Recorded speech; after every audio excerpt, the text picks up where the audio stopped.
Հարգելի գործընկերներ, սիրելի հայրենակիցներ, այժմ գտնվում եմ Վաշինգտոնում, այստեղ փետրվարի 2-ից 3-ը կայանալու է միջազգային կրոնական ազատության գագաթաժողովը, International Religious Freedom Summit-ը,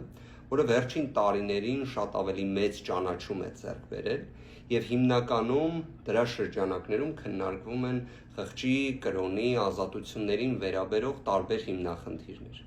Իհարկե, այս տարի այս գագաթաժողովը Հայաստանի Հանրապետության տեսանկյունից էլ ավելի մեծ իմաստ է ձեռք բերում,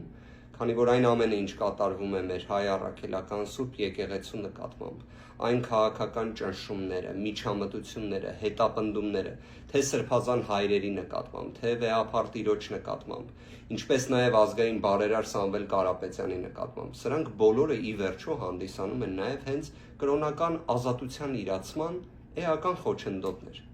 Իհարկե նաև կրոնական ազատությունների տեսանկյունից հնարավոր չէ չնշել նաև այն ամենը, ինչ մենք ունենք այս պայծրությամբ Արցախում։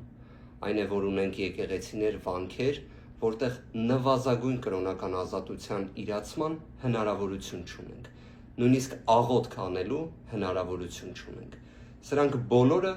ունեմ իհարկե այդ համոզմունքը, որ կարող են և պետք է հանդիսանան հավուր պատշաճի ներկայացման թեմա առարկա նաև այսպիսի գագաթաժողովի շրջանակներում։ Փետրվարի 2-ից 3-ը տեղի ունեցող գագաթաժողովին նաև հնարավորություն եմ ունենալու ելույթով հանդես գալու։ Լրացուցիչ զարգացումների մասին ձեզ կտեղեկացնեմ, շնորհակալ եմ շատ, Աստված բոլորիս պահապան։